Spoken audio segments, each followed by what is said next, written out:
malam, Shalom Bapak Ibu, Saudara sekalian dimanapun berada. Pada malam ini kita sudah memasuki seri Kitab Keluaran hampir selesai. Karena Rabu depan kita masuk pada kesimpulan daripada Kitab Keluaran. Jadi sudah hampir selesai, kita akan lanjutkan Kitab Imamat ya nantinya. Malam ini topik kita adalah tabir ruang Maha Kudus. Seperti biasa, ketika kita menemukan suatu topik yang menarik, meskipun itu di kitab Kejadian atau Keluaran, kita akan bahas sampai mentok, artinya sampai habis Alkitab. Jadi sekaligus tuntas. Di pertemuan kita yang lalu, kita sudah membahas tentang tabernakel. Di tabernakel ada ruangan-ruangan yang nanti kita akan bahas. Nah, itu termasuk tabir ruang Maha Kudus. Apa artinya? Dan apa implikasinya dalam hidup kita? Jangan pernah belajar teologi tanpa implikasi. Banyak orang pintar di sininya, di pikirannya, tapi hidupnya tidak berubah. Maka itu sia-sia saja. Mari kita siapkan hati, mari kita berdoa lebih dulu. Mari. Bapa di surga, terima kasih untuk kesempatan yang setiap Rabu malam kami boleh belajar firman kebenaran, firman-Mu, Alkitab dengan benar, dengan tepat, sehingga implikasinya jelas dalam hidup kami. Mohon berkati terus channel kami, channel ini, gereja-Mu di tempat ini. Terima kasih Bapa, hanya dalam nama Tuhan Yesus kami berdoa dan mengucap syukur. Amin. Malam ini adalah sesi ke-21 Kitab Keluaran. Tabir ruang Maha Kudus. Rabu depan adalah sesi 22 sebagai penutup daripada seri Kitab Keluaran, yaitu kesimpulannya apa. Pastikan Bapak Ibu mengikuti terus serinya agar pengetahuan kita lengkap tentang Alkitab. Jika pengetahuan kita lengkap, kita tidak mungkin salah pengertiannya. Dan kita tidak akan bisa diombang-ambingkan dengan berbagai macam pengajaran yang tidak Alkitabiah. Baik, kita bahas tabir ruang Maha Kudus. Ya, Bapak Ibu sekalian, ini mengulang sedikit sesi-sesi kita yang lalu. Di beberapa pertemuan yang lalu kita sudah bahas tentang tabernakel.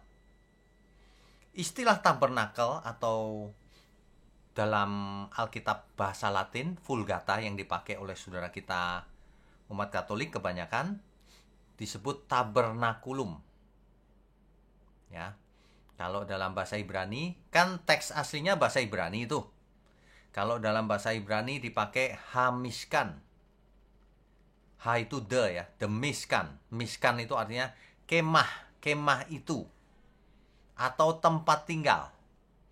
Ini adalah perintah Tuhan sendiri supaya Musa merancang tabernakel sesuai dengan instruksi dari Tuhan. Instruksinya sangat detail loh itu. Kita sudah bahas di sesi kita yang lalu ya. Silakan dibaca. Nah, tabernakel ini artinya kemah yang menjadi lambang kehadiran Tuhan di tengah-tengah bangsa Israel selama perjalanan di padang pasir menuju Kanaan. Lambang kehadiran Tuhan. Disebut Shekinah. Shekinah itu artinya Tuhan hadir. Kehadiran Tuhan ya. Tabernakel menjadi tempat di mana Allah bertemu bicara face to face dengan Musa. Seperti seorang teman. Allah bertemu dengan Musa sebagai juru bahasa, juru bicara dari bangsa Israel di depan pintu tabernakel. Bapak Ibu perhatikan gambar di sebelah kanan ini. Ya, di depan pintu tabernakel. Ya. Oke. Nah, ini saya gambarkan tadi siang saya gambar agar Bapak Ibu mendapat gambaran yang lebih jelas. Ini gambarnya di sebelah kiri ya. Di sebelah kiri ini coba perhatikan. Jadi sebenarnya tabernakel dibagi 3 bagian. Yang pertama bagian pelataran di halaman itu. Pelataran itu halaman, ya. Ini pelataran. Di pelataran itu ini, di halaman ini. Jadi dari sini ke sini, sini sampai sini. Itu adalah bagian pelataran. Di pelataran terdapat bejana pembasuhan. Sebelumnya di pintu masuk paling depan ada mezbah korban bakaran. Jadi kalau orang ingin memberikan korban bakaran, berhenti dulu di paling depan, mezbah korban bakaran. Ya. Kemudian bejana pembasuhan untuk membasuh, bersih-bersih dulu baru masuk ke dalam kemah. Di dalam kemah ini, di sebelah kanan ada meja roti, di sebelah kiri ada menorah. Menorah atau diterjemahkan dalam bahasa Indonesia kandil atau kaki dian. Ya, menorah. Ini merupakan lambang dari Rehobot ministry, ya. Menorah adalah lambang penyertaan Tuhan. Nah, kemudian itu disebut ruang kudus. Jadi ada pelataran, ada ruang kudus. Ruang kudus itu ini, ruang yang di dalam ini. Ya. Itu ruang kudus. Di situ ada mezbah ukupan. Ukupan itu dupa. Bagaimana para imam membakar dupa di situ. Dupa itu bermacam-macam. Kemenyan dan sebagainya. Bapak Ibu bisa bayangkan masuk ke tabernakel, ke ruang kudus saja sudah suasananya bagaimana itu ya. Di sebelah kiri ada lilin menorah, sebelah kanan ada meja, di depan ada pembakaran dupa. Nah, kemudian ada tirai. Ini Bapak Ibu, tirainya yang warna ungu ini, yang memisahkan ruang kudus dan ruang maha kudus. Ini ruang maha kudus nih. Nah, ini dia ruang maha kudus. Ruang yang paling dalam, ruang maha kudus, ya. Di dalam ruang maha kudus terdapat tabut perjanjian. Kalau Bapak Ibu masih ingat, tabut perjanjian. Dan buli-buli yang berisi, buli-buli emas yang berisi mana, dan tongkat Harun yang pernah bertunas. 3 isinya. Ya, ingat ya. Nah, antara ruang maha kudus dan ruang kudus itu ada tirai ruang maha kudus. Dipisahkan oleh tirai. Mengapa? Supaya para imam yang ada di ruang kudus tidak bisa melihat ruang maha kudus. Tidak bisa melihat kehadiran Tuhan secara langsung. Tidak bisa mengakses Tuhan secara langsung. Hanya imam besarlah yang akan masuk ke ruang maha kudus. Imam besar ini akan diikat dengan semacam tali. Masuk. Mengapa? Sebab kalau imam itu bergerak-gerak, talinya bergerak-gerak, artinya imam itu masih hidup. Tapi kalau imam itu tidak bergerak, ternyata mati di dalam. Mengapa? Kalau imam besar itu tidak kudus hidupnya, masuk ke ruang maha kudus, mati dia. Nah, kalau mati kan bisa ditarik pakai tali itu. Begitu ceritanya. Ya, Bapak Ibu sekalian. Jadi, ruang maha kudus ini hanya boleh dilihat oleh harus imam besar. Tidak boleh imam biasa, apalagi orang biasa. Orang biasa saja tidak boleh masuk ruang kudus. Ya, hanya sampai pelataran mungkin. Begitu. Jadi harus nitip kalau mempersembahkan persembahan. Mengerikan ya. Apalagi kalau kita di luar bangsa Israel dianggap orang kafir. Disebut goyim. Ya, dalam bahasa Ibrani disebut goyim. Kita itu dianggap kafir. Tidak berhak masuk ruang kudus, apalagi ruang maha kudus. Pelataran aja belum tentu bisa masuk karena dianggap kafir. Begitu. Jadi di Keluaran pasal 35 ayat 1 sampai akhir, yaitu pasal 40 sampai 35, itu tentang tabernakel. Berbagai macam persembahan yang harus dipersembahkan, cara membuat tabernakel bagaimana, cara membuat tabut perjanjian bagaimana, membuat meja roti sajian bagaimana, bagaimana menorah itu dibentuk, harus ada 7 lilin dan sebagainya. Ya, mezbah pembakaran ukupan, bagaimana membuat minyak urapan dan dupa wangi-wangian. Bagaimana di situ ada mezbah korban bakaran, disediakan bejana pembasuhan, pelatarannya, pakaian imamnya pun diberitahu oleh Tuhan. Ukuran-ukurannya juga diberitahukan. Jadi perancangannya sangat detail. Oke, kita lanjutkan dulu ya. Ya. Jadi yang jadi perhatian kita malam ini adalah tabir ruang Maha Kudus.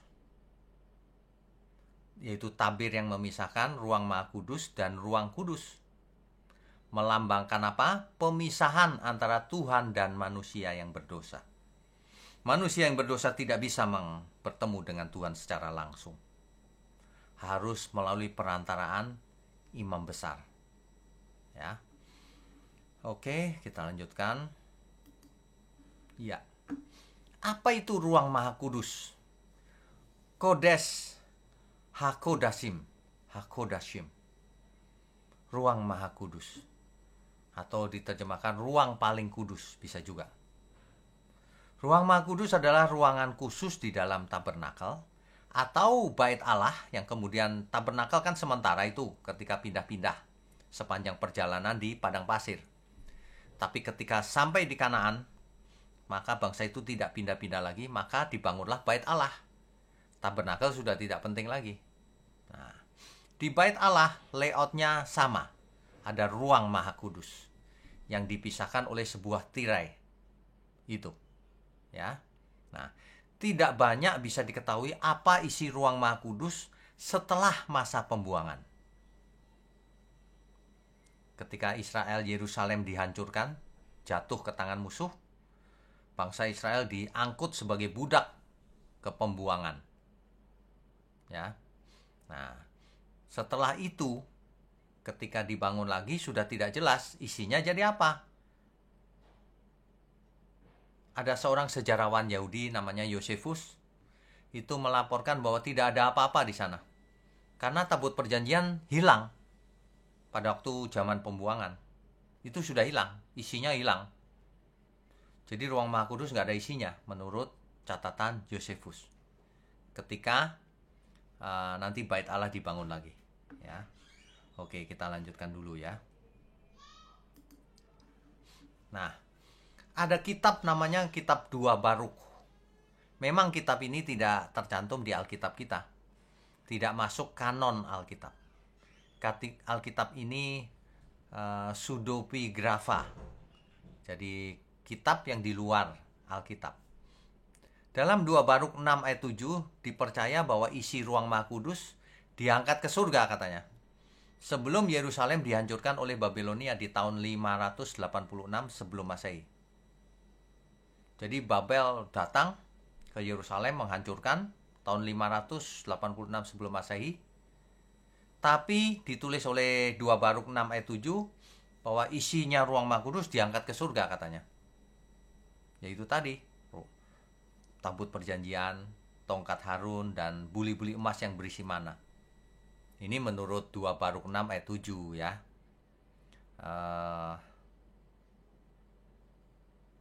Kitab 2 Baruk ini diperkirakan ditulis di akhir abad ke-1 atau awal abad kedua Masehi ya. Setelah peristiwa kehancuran Bait Allah pada tahun 70 Masehi. Rupanya Bait Allah itu 2 kali hancur. Nanti kita lihat ya sejarahnya ya. Dalam budaya di luar Israel, rupanya kuil-kuil Timur Tengah kuno itu juga memiliki ruangan yang semacam ini. Semacam ruang Maha Kudus. Rupanya mereka kalau menyembah sang dewa, ada ruangan untuk sang dewa itu. Ruang Maha Kudus mirip-mirip juga. Dan itu ditemukan dalam suatu arkeologi, sebuah kuil di kota Arad. Nah, kota Arad ini disebut 4 kali di Alkitab. Di Bilangan 21 ayat 1, 33 ayat 40, Yosua 12 ayat 14, dan Hakim-Hakim 1 ayat 16. Kuil ini memiliki sebuah ruangan khusus di temboknya bagian barat, seperti ruang Maha Kudus. Rupanya penyembahan-penyembahan itu mirip zaman dulu, ya. Oke. Nah, Perjanjian Baru tidak berisi acuan secara khusus tentang ruang Maha Kudus ini, tetapi Injil sinoptik. Bapak Ibu Saudara sekalian, kalau saya bicara Injil sinoptik itu artinya Matius, Markus, dan Lukas. Itu Injil sinoptik. Maksudnya apa sinoptik? Maksudnya ketiga Injil ini memuat cerita yang mirip-mirip atau sama. Sedangkan Yohanes ditulis dengan gaya yang berbeda. Nah, yang tiga ini Injil sinoptik namanya. Matius, Markus, dan Lukas. Injil sinoptik merekam bahwa ketika Yesus mati di kayu salib, tabir bait Allah terbelah menjadi dua. Coba kita baca ya, Matius 27 ayat 51 contohnya. Matius pasalnya yang ke 27 ayat 51. Dari 50 dulu ya, ayat 50. Yesus berseru pula dengan suara nyaring, lalu menyerahkan nyawanya. Dan lihatlah, tabir bait suci terbelah dua dari atas sampai ke bawah. Dan terjadilah gempa bumi dan bukit-bukit batu terbelah. Ketika Yesus mati di kayu salib, tabir bait suci terbelah dari atas ke bawah, robek menjadi dua. Sehingga ruang Maha Kudus terbuka. Para imam takut ketakutan, pertanda apa ini? Mereka mengoyakkan jubahnya. Takut. Mereka takut mati kalau melihat ruang Maha Kudus. Apa ini tandanya? Apa artinya semua ini?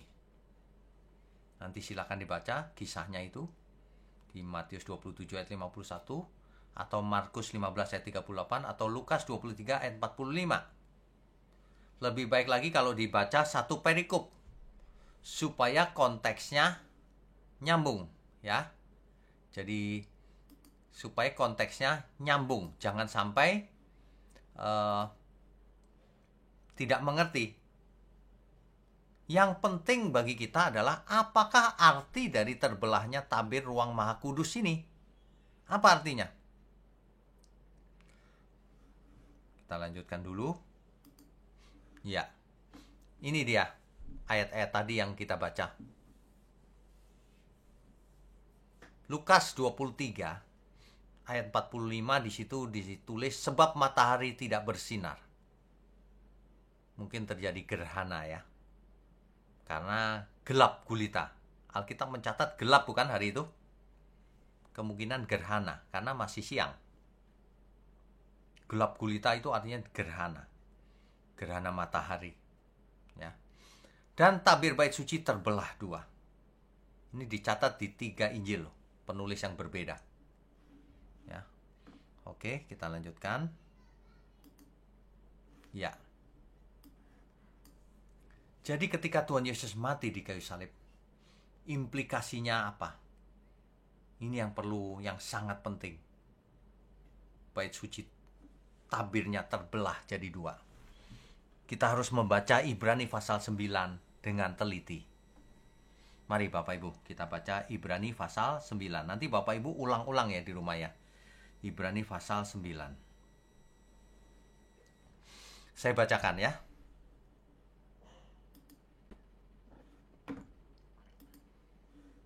Baik. Ibrani pasalnya yang ke-9. Memang perjanjian yang pertama juga mempunyai peraturan-peraturan untuk ibadah dan untuk tempat kudus buatan tangan manusia. Kalau Bapak Ibu membaca perjanjian yang pertama itu yang mana sih? Nah, perjanjian yang pertama itu maksudnya adalah perjanjian antara Tuhan dan Israel. Di mana? Di Gunung Sinai. Kita sudah bahas tentang hal itu, ya. Jadi itulah perjanjian yang pertama. Di Ibrani pasal 9 dijelaskan bahwa perjanjian yang pertama memang ada peraturan untuk ibadah, ada tempat kudus juga, ruang maha kudus, tapi itu buatan manusia, ya. Nah, kemudian kalau dibaca seterusnya itu jelas sebab ada dipersiapkan suatu kemah, yaitu bagian yang paling depan, dan di situ terdapat kaki dian dan meja dengan roti sajian. Bagian ini disebut tempat yang kudus. Ini bicara tentang tabernakel. Ayat 3, di belakang tirai yang kedua terdapat suatu kemah lagi yang disebut tempat yang maha kudus. Jadi ini Ibrani pasal 9 ini cerita tentang tabernakel juga, ya. Saya lompat ke ayat 7 ya. Tetapi ke dalam kemah yang kedua, hanya imam, kemah kedua itu maksudnya ruang maha kudus. Hanya imam besar saja yang masuk sekali setahun. Itu pun sekali setahun loh. Dan harus dengan darah yang ia persembahkan karena dirinya sendiri. Dan karena pelanggaran-pelanggaran yang dibuat oleh umatnya dengan tidak sadar. Jadi sebelum masuk ruang maha kudus, imam besar ini harus mempersembahkan darah domba. Ya. Untuk apa? Untuk pengampunan dosa untuk dirinya dan seluruh umat Israel. Meskipun pembayaran itu tidak lunas. Mengapa? Karena tahun depan begitu lagi, masuk lagi, mempersembahkan darah lagi gitu, dan seterusnya. Tidak pernah lunas. Itulah sebabnya imam besar selalu masuk sekali setahun, diulang-ulang terus setiap tahun. Begitu ya, jelas ya. Nah, ayat 8. Dengan ini Roh Kudus menyatakan bahwa jalan ke tempat yang kudus itu belum terbuka. Dulu masih ada tabirnya itu yang memisahkan ruang kudus dan ruang maha kudus. Selama kemah yang pertama itu masih ada. Selama orang masih pakai tabernakel. Selama orang masih pakai bait Allah. Ya. Nah, ayat 9 itu adalah kiasan masa sekarang. Kiasan. Ingat baik-baik. Sesuai dengan itu dipersembahkan korban dan persembahan yang tidak dapat menyempurnakan mereka, yang mempersembahkannya menurut hati nurani mereka. Persembahan yang dulu itu, darah domba itu, tidak bisa menyempurnakan. Itu hanya sementara. Karena dilakukan setiap tahun harus diulang-ulang. Karena semuanya itu di samping makanan, minuman, dan berbagai macam pembasuhan, hanyalah peraturan-peraturan untuk hidup insani yang hanya berlaku sampai tibanya waktu pembaharuan. Nah, itu dia. Perjanjian yang pertama ini berlakunya sementara sampai adanya tiba waktu pembaharuan. Begitu ya. Ayat 11. Tetapi Kristus telah datang sebagai imam besar untuk hal-hal yang baik yang akan datang. Ia telah melintasi kemah yang lebih besar dan lebih sempurna. Bukan yang tabernakel, ya, yang dimaksud. Yang bukan dibuat oleh tangan manusia, artinya yang tidak termasuk ciptaan ini. Nah, Tuhan Yesus sebagai imam besar melewati kemah yang tidak dibuat oleh manusia. Ayat 12, dan ia telah masuk satu kali untuk selama-lamanya ke dalam tempat yang kudus, bukan dengan membawa darah domba jantan dan darah anak lembu, tetapi dengan membawa darahnya sendiri. Dan dengan itu ia telah mendapat kelepasan yang kekal. Ya, Bapak Ibu bisa baca terus ayatnya. Sebab kalau yang dulu darah domba jantan itu hanya menyucikan secara lahiriah. Batinnya belum disucikan, ya. Jadi kalau itu saja bisa menyucikan secara lahiriah, apalagi darah Kristus. Ya. Ayat 15. Karena itu ia adalah pengantara dari suatu perjanjian yang baru. Jadi Kristus adalah pengantara dari suatu perjanjian yang baru. Perjanjian yang pertama yang Sinai kan? Sekarang yang baru Kristus. Supaya apa? Supaya mereka yang telah terpanggil dapat menerima bagian kekal yang dijanjikan. Supaya hidup kekal. Perjanjian yang dulu nggak bisa membuat hidup kekal. Sebab ia telah mati untuk menebus pelanggaran-pelanggaran yang telah dilakukan selama perjanjian yang pertama. Ini sangat jelas loh. Ini sangat jelas. Ya. Nah, mana lagi ya?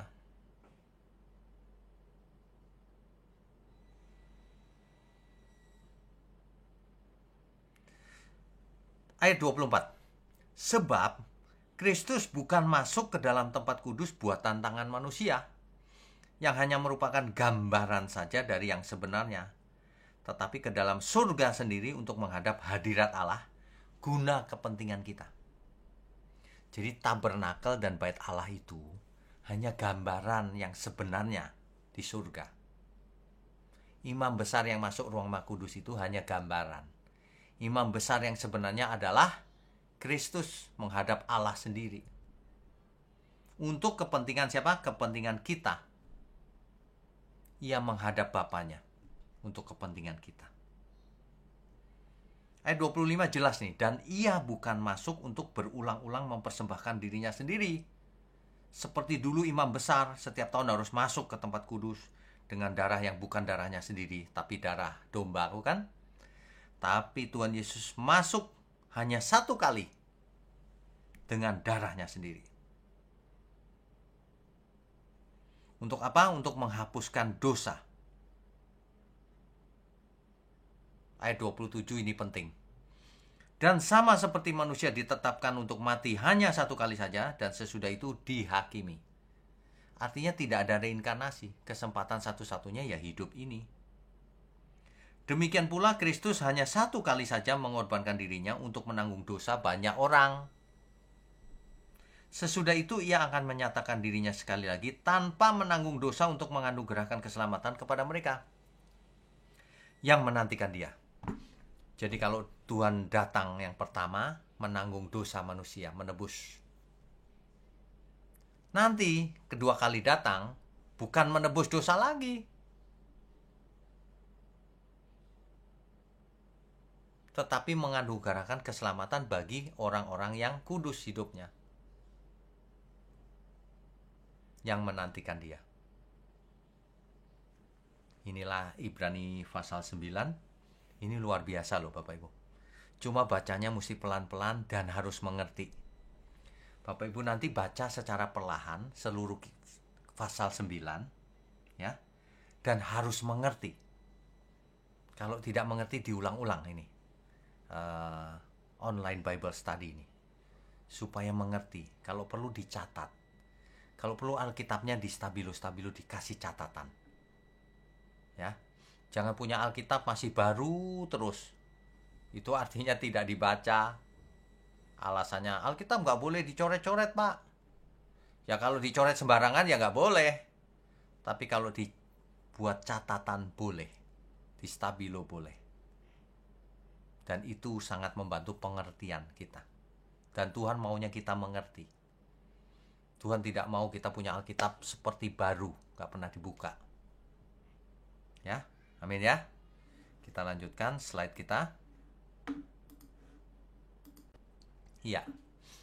Jadi Tuhan Yesus mati, masuk ruang Maha Kudus yang sebenarnya di surga, bertemu dengan Bapa di surga. Demi kepentingan kita. Ibrani pasal 9. Silahkan dibaca lagi nanti ya. Oke, kita lanjutkan dulu. Jadi maknanya apa? Tabir bait suci terbelah itu, tabir ruang Maha Kudus terbelah itu apa maknanya? 1. Hilangnya pemisah antara ruang Maha Kudus dan ruang kudus. Sekarang semua imam bisa mengakses ruang Maha Kudus. Tidak harus setahun sekali. Ya, itu artinya. Yang kedua, jadi seluruh imam dapat melihat dan bertemu langsung dengan hadirat Tuhan. Bukan hanya imam besar, bukan hanya 1 tahun sekali. Kita semua adalah imamat-imamat yang rajani. 1 Petrus 2 ayat 9. Imamat yang rajani. Artinya kita semua imam. Ingat ya Bapak Ibu sekalian semua, imam itu bukan hanya pendeta. Kita semua adalah imam. Artinya apa? Sebagai imam kita harus hidup kudus, tak bercacat, tak bercela. Dan kita adalah imamat-imamat yang rajani. Yang kita bisa mengakses langsung bertemu dengan Tuhan. Bertemu dengan Bapa di surga. Ya. Dan imam besar kita sekarang adalah Tuhan Yesus sendiri. Tuhan yang menghadap Allah demi kepentingan kita. Tuhan Yesus adalah satu-satunya pengantara. Kalau Bapa itu Esa, maka pengantaranya satu-satunya juga Esa. Pengantara antara manusia dan Bapa di surga hanya Tuhan Yesus, tidak ada yang lain. Ya, itu artinya. Nanti bisa dibaca Ibrani 4 ayat 14 sampai 16 dan seterusnya. Karena kita mempunyai imam besar yang telah melintasi segala langit. Dicatat begitu. Imam besar kita sudah melintasi segala langit. Bayangkan hebatnya. Yang menutup akses pada hadirat Allah adalah dosa. Maka terbelahnya tirai ini juga melambangkan bahwa dosa sudah ditebus atau dibayar lunas oleh Tuhan Yesus, sehingga tidak ada pemisah lagi. Itu lambangnya, kiasannya begitu. Mengerti ya? Jadi tidak ada yang menghalangi lagi. Dibuka aksesnya oleh Tuhan Yesus. Dan ini sekaligus melambangkan berakhirnya fungsi bait Allah. Bait Allah itu kan ada imam besar, ada ruang kudus, ruang maha kudus, pelataran, orang lain goyim, kafir. Berakhir zaman itu. Gak perlu kita bait Allah, gedung bait Allah lagi. Makanya kalau orang belajar, orang akan tahu bahwa tubuh kita bait Allah. Roh Allah yang maha tinggi tinggal dalam diri kita. Sekinah dalam diri kita. Kalau dulu sekinahnya ada di tabernakel dan di bait Allah, sekarang kita tidak perlukan semua itu. Sebab tubuh kita bait Allah. Sekinah ada dalam diri kita, dalam seluruh hidup kita. Dan itu implikasinya jelas. Kalau orang masih berani hidup dalam dosa, padahal Tuhan hadir, berarti nantangin Tuhan itu. Orang semacam itu pasti binasa. Sebab Tuhan sudah mengalah loh, yang memberikan rohnya meskipun kita belum benar-benar kudus. Kita diberi roh kudus agar kita benar-benar kudus. Mau dibentuk, mau diproses oleh Roh Kudus, mau dipimpin, mau berubah. Begitu ya. Oke. Fungsi bait Allah berakhir. Jadi kalau ada orang-orang ribut pembangunan bait Allah ketiga, kita tidak perlu ribut. Itu tidak bakalan terjadi. Seandainya terjadi pun tidak ada hubungan dengan kekristenan. Sebab kita tidak memerlukannya lagi. Sebab tubuh kita adalah ruang maha kudusnya Tuhan. Sekinah ada dalam diri kita. Roh Allah yang maha tinggi ada dalam diri kita. Selalu menyertai kita. Jadi ini sejalan dengan hancurnya bait Allah. Bait Allah hancur, saudara. Karena tidak diperlukan lagi. Sebab kalau ada bait Allah, orang-orang menyembahnya, berbaktinya ke bait Allah itu di Yerusalem menjadi pusat. Dahulu kalau orang berdoa, kiblatnya adalah Yerusalem. Sekarang orang percaya tidak perlu menghadap Yerusalem. Kita harus menghadap dalam roh dan kebenaran. Amin ya. Oke, kita lanjutkan dulu. Kita baca dulu Ibrani pasal 10 ayat 19 sampai 21 ya. Ibrani pasal 10 ayat 19 sampai 21.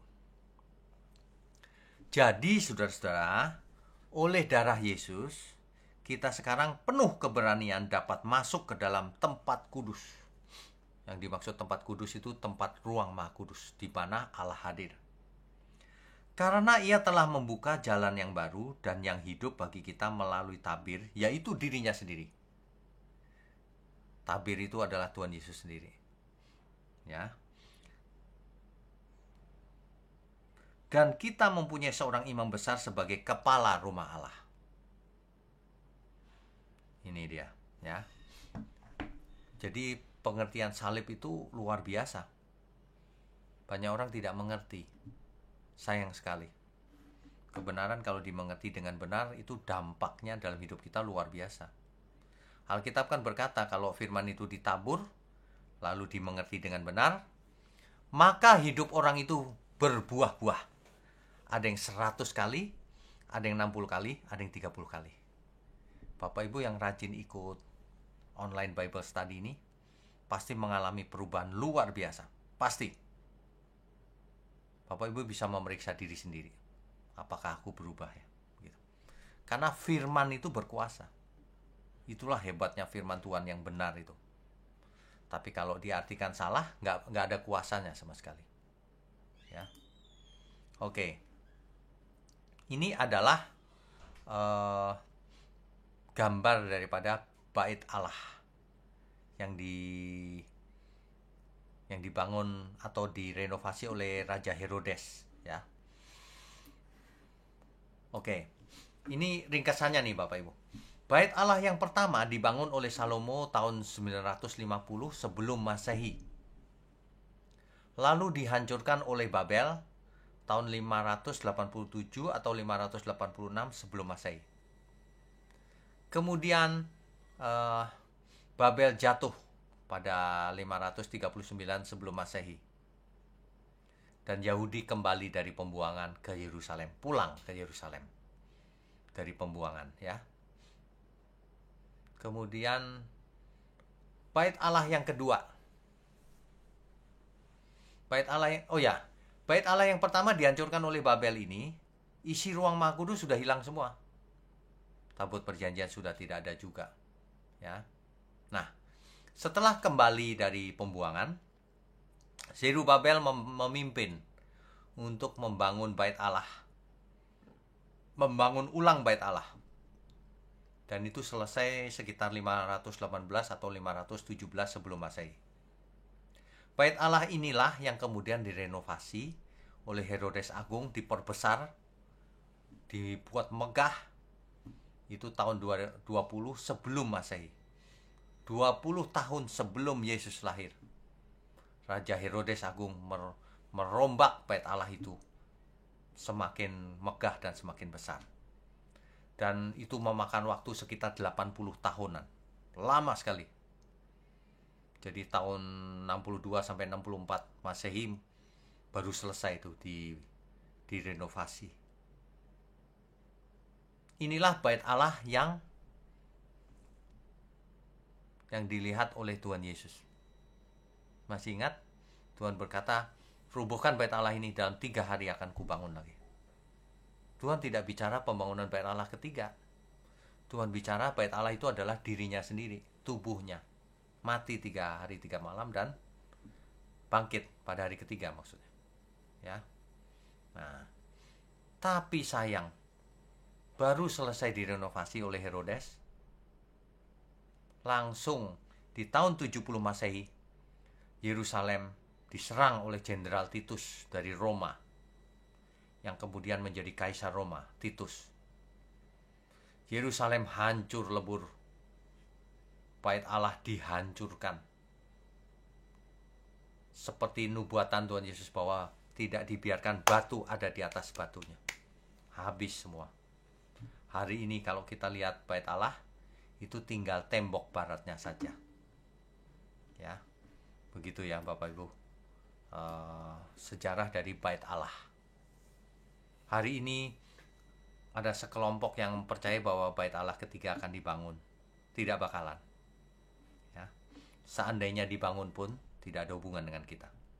Karena bait Allah yang sesungguhnya, Roh Allah tinggal di dalam tubuh kita.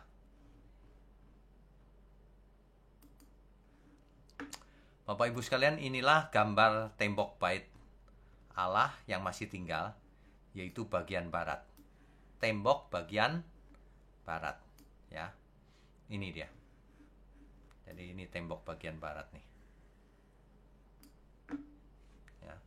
Disitulah orang-orang Yahudi zaman sekarang berdoa di waktu-waktu tertentu.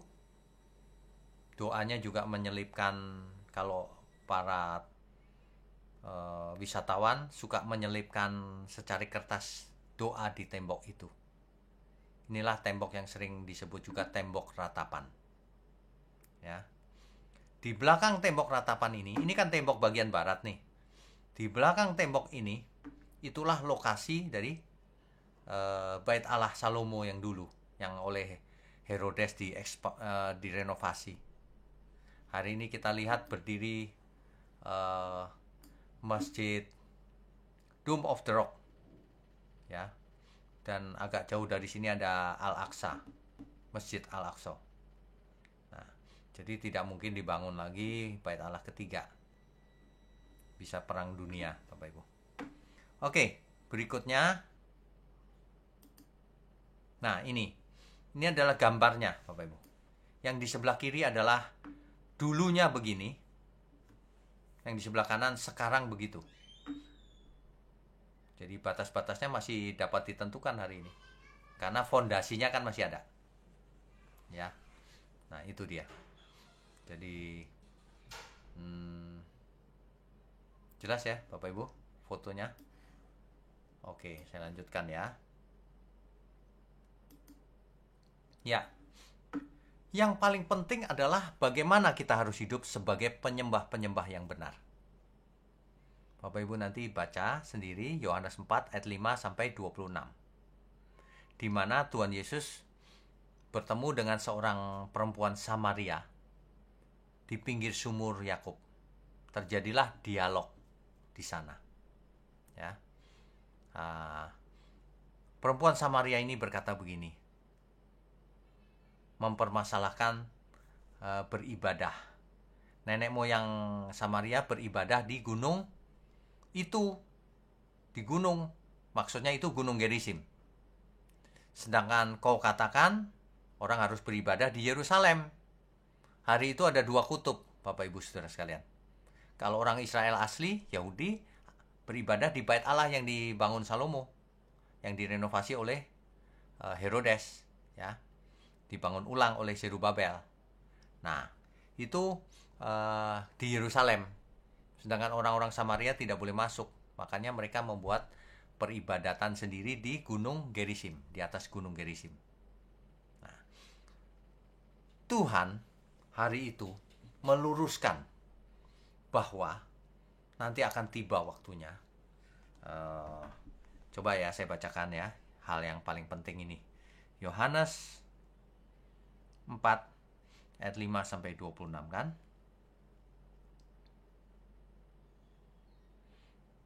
Saya bacakan agak cepat ya, mulai dari ayat 19. Kata perempuan itu kepadanya, Tuhan, nyata sekarang padaku bahwa engkau seorang nabi. Nenek moyang kami menyembah di atas gunung ini, Gunung Gerizim.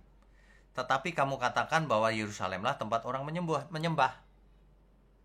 Kata Yesus kepadanya, percayalah kepadaku, hai perempuan, saatnya akan tiba bahwa kamu akan menyembah Bapa, bukan di gunung ini, Gunung Gerizim, dan bukan juga di Yerusalem. Kamu menyembah apa yang tidak kamu kenal. Kami menyembah apa yang kami kenal, sebab keselamatan datang dari bangsa Yahudi.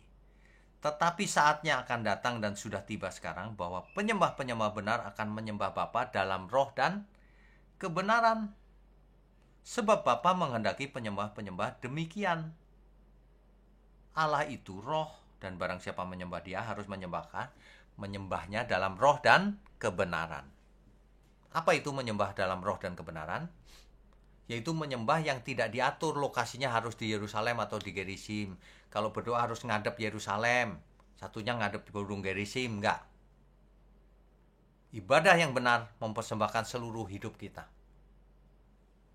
Yang batiniah, bukan yang ritual secara fisik. Ya, itu singkatnya. tapi ini bisa dikhotbahkan secara terpisah panjang lebar. Ini sangat menarik nih. Sehingga kita bisa menyembah Allah dalam roh dan kebenaran. Banyak orang menyembahnya secara fisik. Bikin ramuan, pakai minyak, ritual. Padahal harus dengan roh, dalam roh dan kebenaran. Ini ajaran Tuhan Yesus. Ya. Kota Yerusalem itu awalnya berdiri di atas Bukit Sion. Tetapi kemudian makin berkembang, bukan? Yerusalem tua dan Yerusalem modern kan lebih besar. Berkembang di atas 4 bukit, yaitu Bukit Sion, Bukit Zaitun, Bukit Moria, dan Bukit Skopus. Bapak Ibu ada yang bertanya kan yang lalu, Bukit Sion ada di mana? Di Yerusalem. Yerusalem ada di Bukit Sion, tapi juga ada di atasnya Bukit Zaitun, Bukit Moria, Bukit Skopus. Jadi 4 bukit ini seolah-olah menopang Yerusalem gitu. Letaknya ada di antara itu. Ya. Nah, di sebelah kiri ada peta di mana Gunung Gerizim itu tidak terlalu jauh dengan Mount Olive, Bukit Zaitun, di mana Yerusalem ada di situ. Tidak terlalu jauh ya, posisinya begitu. Oke, saya rasa ini sudah cukup jelas. Baik. Bapak Ibu sekalian, kita sudah sampai pada ujung daripada seri Keluaran, Kitab Keluaran. Rabu depan kita akan simpulkan apa kesimpulannya, sekaligus ringkasan dari Kitab Keluaran. Pastikan Bapak Ibu ikuti terus agar semakin lengkap, ya. Nah, malam ini saya minta tidak banyak pertanyaan, 1-2 pertanyaan saja, ya, sebab saya ada keperluan lain. Tapi boleh tanya 1-2 pertanyaan saja. Silakan. Oke, penanya pertama Bapak Jongki, silakan Pak Jongki. Pak Jongki, silakan. Ya, saya cuma tanya satu pertanyaan saja yang singkat. Kalau awalnya kan Mesbah Ukupan itu di ruang kudus. Tapi di dalam Ibrani 4, Ibrani 9 ayat 4, itu ditaruh di ruang Maha Kudus. Itu bagaimana Pak? Ibrani 9 ayat 4.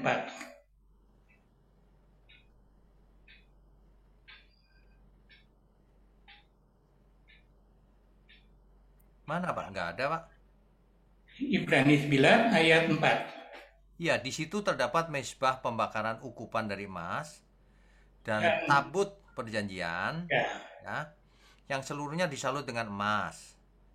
Di dalam tabut perjanjian itu tersimpan buli-buli. Oke, itu cocok ya. Yang pertanyaan tadi adalah di situ terdapat mezbah pembakaran ukupan dari emas gitu ya. Dan tabut perjanjian. Ya, mezbah ukupan dari emas itu di luar Pak, di luar tirai. Oh, ini bukan di ruang Maha Kudus ya Pak? Kan ini cerita tirai Pak, di belakang tirai. Tapi mezbah ukupan itu selalu ada di luarnya Pak, bukan di dalam. Oh, ya. Selalu, ya. Mungkin ini bahasanya. Kalau teks aslinya kita lihat, kita akan mengerti. Oh, jadi harusnya pengertiannya masih di dalam ruang kudus ya Pak? Ya, ya. Oh ya. Ya, terima kasih Pak. Ya, untuk penanya berikutnya Bapak Joy Aldri, silakan Pak Joy. Di-unmute Pak. Shalom Pak Wignyo. Shalom. Pak, apakah benar Pak, bila dipahami pada saat imam besar masuk ke ruang Maha Kudus yang setahun sekali itu, maka pada saat itu ada pewahyuan yang ia terima? Oke Pak, bila hal demikian itu benar Pak, ada pewahyuan yang dia terima oleh imam besar dengan terbelahnya tabir tersebut Pak, bagaimana nih saat ini kami sebagai jemaat Tuhan bisa membedakan pewahyuan yang bersifat umum maupun bersifat khusus, supaya kami tahu antara wahyu Tuhan dan suara iblis. Karena iblis kan bisa bersifat sangat manipulatif Pak ya, dalam menjatuhkan orang percaya. Demikian ya, Pak. Baik. Terima kasih. Tuhan memberkati. Ya, itu sebabnya kita semua harus mengerti kebenaran yang utuh. Sebab orang tanpa pengertian bisa ditipu ditipu oleh si iblis. Pakai ayat-ayat dari Alkitab tapi dipelesetkan gitu, bisa. Makanya kita harus mengerti. Itulah sebabnya kita diberi firman Tuhan, diberi Alkitab, supaya kita semua belajar. Yang belajar bukan cuma pendetanya, tapi semua. Karena kita semua hamba Tuhan, kita semua imamat-imamat yang rajani. Kan begitu harusnya ya. Baik. Jadi bagaimana kita membedakan, ya kita harus mengerti kebenaran. Nanti makin lama makin peka. Yang kedua, jangan hanya teori. Kalau kita melakukan kebenaran, nanti lama-lama kita peka. Bisa membedakan. Melihat sebentar aja, waduh ini nggak bener nih, begitu. Baik. Begitu Pak Jo. Baik, Pak. Terima kasih, Pak. Ya, oke, Tuhan berkati. Ya, Dua lagi. ada 2 lagi penanya Pak. Oke. Dua Pak lagi. Gius Setiawan Andreas, silakan Pak. Pak Gius Ya, selamat malam Pak Bigno. Mau bertanya nih. Ya. Kalau saya kan mengenal Tuhan Yesus ya, melalui baca Alkitab, dengar khotbah, merenungkan firman Tuhan ya. Ya. Jadi saya mengenal Tuhan Yesus dan percaya. Nah, bagaimana kita tahu bahwa saya bisa dikenal oleh Tuhan, Pak? Oh, oke, baik. Jadi begini Pak, yang namanya iman itu percaya meskipun tidak melihat. Tapi sebenarnya meskipun tidak melihat kita bisa merasakan loh. Semakin kita peka, semakin kita bisa merasakan. Gitu. Jadi apakah kita Tuhan berkenan atas hidup kita, ya itu tadi, kembali lagi. Jadilah murid Tuhan Yesus. Berarti dikenal oleh Tuhan ya Pak ya? Bagaimana? Jadi kalau kita melakukan firman Tuhan itu berarti kita dikenal oleh Tuhan ya Pak ya? Pasti. Pasti. Apalagi kalau tetap di dalam firman, melakukan terus-menerus, tidak pernah bolong, maka kamu benar-benar muridku, kata Tuhan Yesus. Dan kamu akan mengerti kebenaran, dan kebenaran akan memerdekakan kamu. Gitu Pak. Dengan perasaan atau gimana Pak? Dengan pikiran Pak kita merasakan dengan Tuhan. Semuanya Pak. Baik pikiran, perasaan maupun keinginan-keinginan kita. Dengan pikiran kita harus mengerti kebenaran firman Tuhan. Dengan perasaan kita harus melakukannya, merasa. Kalau orang mengasihi sesama itu kan bukan dengan pikiran saja Pak. Wah, aku harus mengasihi. Nggak bisa. Perasaan juga, aku mengasihi dia. Pakai perasaan. Dan tentu saja keinginan. Keinginan kita apa? Begitu. Oke. Ya, terima kasih Pak Bigno. Tuhan berkati. Lengkap memang. Oke. Ya, selanjutnya Pak Roni. Setelah itu Ibu Meme, udah ya terakhir ya. Ya Pak. Oke, silakan. Selamat malam Pak Bigno. Selamat malam. Saya ingin nanya satu aja Pak. Ya. Apakah semua orang mati nanti akan dibangkitkan pada hari penghakiman? Ya, oke. Semua orang mati, baik orang benar maupun orang fasik, akan dibangkitkan pada hari kedatangan Tuhan Yesus yang kedua. Nah, tapi orang benar, karena rohnya ada di Firdaus, diberi tubuh kemuliaan, dibawa ke langit baru, bumi baru, ke surga oleh Tuhan Yesus bersama Tuhan selama-lamanya.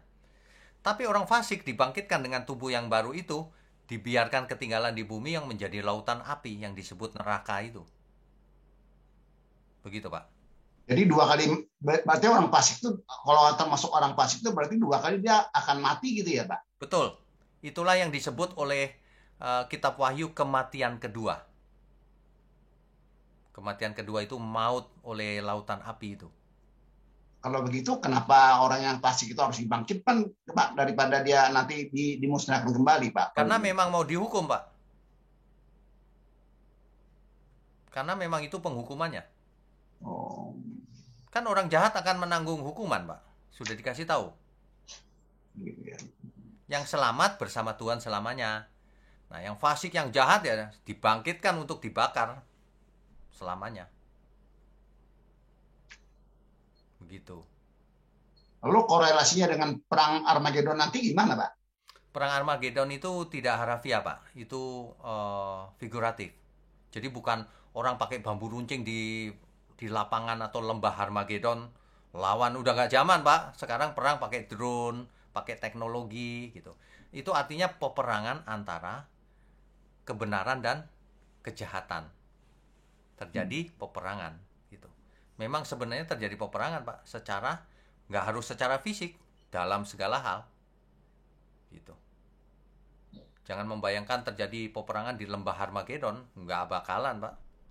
Perang zaman sekarang kirim drone, kirim roket jarak jauh. Gitu, Pak. Satu lagi Pak, terakhir bisa Pak? Ya, boleh, boleh. Lalu korelasinya dengan apa? Kerajaan milenium yang akan datang itu Pak, yang 1000 tahun itu Pak. Oke, kerajaan 1000 tahun itu sebenarnya ketika Tuhan Yesus datang, itu tidak menginjak bumi, Pak. Dicatat di Alkitab ada di awan-awan. Manusia yang mati atau masih hidup diubahkan, diberi tubuh yang baru, menjemput, menyongsong Tuhan di awan-awan, dan bersama dengan Tuhan selamanya. Begitu dicatat. Nah, lalu apa itu kerajaan 1000 tahun milenium?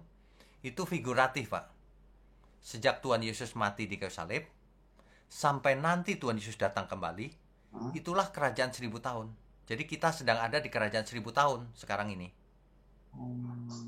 Kok bisa? Ya, kita anggota kerajaan. Dipimpin Roh Kudus. Rajanya Tuhan Yesus di surga. Kerajaan 1000 tahun. Gitu. Kerajaannya Tuhan. Kan Tuhan setelah mati di kayu salib kan segala kuasa ada dalam tanganku. Tuhanlah rajanya. Gitu. Jelas ya, Pak? Oke. Ya, terima kasih Pak Inyong, selamat malam. Selamat malam, Tuhan berkati. Ya, terakhir Ibu Meme, silakan.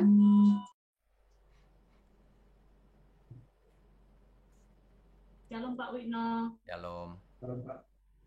Mau tanya ini Pak, tadi kan Bapak menjelaskan itu ruang Maha Kudus. Ini Ya. saya simpel saja ya. Saya kurang mengerti gini ya Pak ya, dalam 2 Baruk 6 ayat 7, apa itu tertulis dalam Alkitab atau gimana ya Pak? Tolong Itu penjelasan. bukan bagian dari Alkitab, Bu. Itu catatan catatan kitab yang dipakai oleh gereja tertentu sebagai acuan juga. Nah, kitab-kitab di luar Alkitab itu memang belum tentu benar. Tapi kadang-kadang itu mencatat sejarah. Jadi hanya untuk pengetahuan kita saja. Begitu. Faktanya memang tabut perjanjian kan nggak ada faktanya. Jadi yang tadi itu 2 Baruk itu isinya ruang Maha Kudus diangkat ke surga menurut mereka, ya biarin aja, kita nggak 100% setuju, nggak tahu yang sebenarnya bagaimana, kita nggak tahu, gitu aja, Bu. Oke, Jelas terima ya? kasih. Jadi kita harus tetap berpatokan pada Alkitab saja. Kalau di luar Alkitab itu sebagai info tambahan, gitu, ya. Oke Pak, thank you. Oke, God bless. Oke, malam ini saya rasa cukup ya Bapak Ibu ya. Kita lanjutkan Rabu depan. Rabu depan ingat kesimpulan dari kitab Keluaran. Itu terakhir kitab Keluaran. Rabu depannya lagi kita masuk ke kitab Imamat. Bapak Ibu bisa bayangkan kalau nanti kita sudah selesai kitab Taurat, wah mantap itu. Kejadian, Keluaran, Imamat, Bilangan, Ulangan. Wah, mantap itu, Bu. Bapak, jadi kita bisa belajar Alkitab lebih utuh, lebih dalam dampaknya dalam diri kita. Jadi hari ini kalau kita melihat bahwa tabir bait Allah terbelah jadi 2, nggak ada lagi tabirnya yang memisahkan ruang kudus dan ruang Maha Kudus. Itu artinya kita semua diperlakukan sangat istimewa. Bisa berdamai dengan Bapa di surga. Perantaraannya Tuhan Yesus. Artinya apa? Artinya kita punya kesempatan 1 kali dalam hidup ini. Seperti kitab Ibrani pasal 9 tadi, ingatkan. Sebab kita hanya hidup 1 kali dan mati 1 kali lalu dihakimi. Jangan buang kesempatan satu-satunya ini. Tabir bait Allah sudah tidak ada. Bahkan tubuh kita dijadikan bait Allah terakhir, di mana roh Allah, Roh Kudus tinggal dalam diri kita. Artinya ruang Maha Kudus sekarang adalah tubuh kita. Tapi firman Tuhan berkata, kuduslah kamu sebab aku kudus. Jangan sampai tidak kudus hidupmu. Sudah dijadikan bait Allah, masih nggak kudus. Hati-hati. Sudah sebagai imamat yang rajani, tapi tidak hidup kudus. Hati-hati. Ditolak Tuhan nanti. Begitu ya. Ini implikasinya luar biasa. Semua itu ada artinya. Kita tadi membaca bahwa apa yang terjadi di perjanjian lama itu kiasan yang sebenarnya perjanjian baru. kita masuk ruang Maha Kudus oleh karena Tuhan Yesus. Oleh sebab itu jangan buat dosa lagi. Oleh sebab itu mari kita hidup kudus, tak bercacat, tak bercelah, menjadi berkat bagi banyak orang. Amin ya. Oke, Bapak Ibu sekalian, kita baru-baru ini membagi 5 laptop kepada STT kita. Jadi total yang kita bagikan sudah lebih dari 25 laptop. Ini sebentar saya sedang cari laptop lagi, saya mau belikan untuk seseorang lagi. Jadi Bapak Ibu partisipasinya tidak sia-sia. Banyak orang mendapatkan manfaat. Terima kasih juga sebelumnya. Oke, saya rasa cukup malam ini. Mari kita berdoa. Mari tundukkan kepala. Bapa di surga, terima kasih untuk malam yang penuh dengan kebenaran ini. Kami tahu bahwa kami boleh berhubungan dengan Bapa melalui Tuhan Yesus. Terima kasih, ampuni segala kesalahan kami selama ini. Kami mau belajar terus menyempurnakan diri kami. Terima kasih Roh Kudus. Terima kasih, Bapak berkati juga channel ini, gerejamu di tempat ini. Dan semua kami dimanapun kami berada, bahkan sampai ke ujung-ujung bumi. Terima kasih Bapak, hanya di dalam nama Tuhan Yesus kami berdoa dan mengucap syukur. Amin.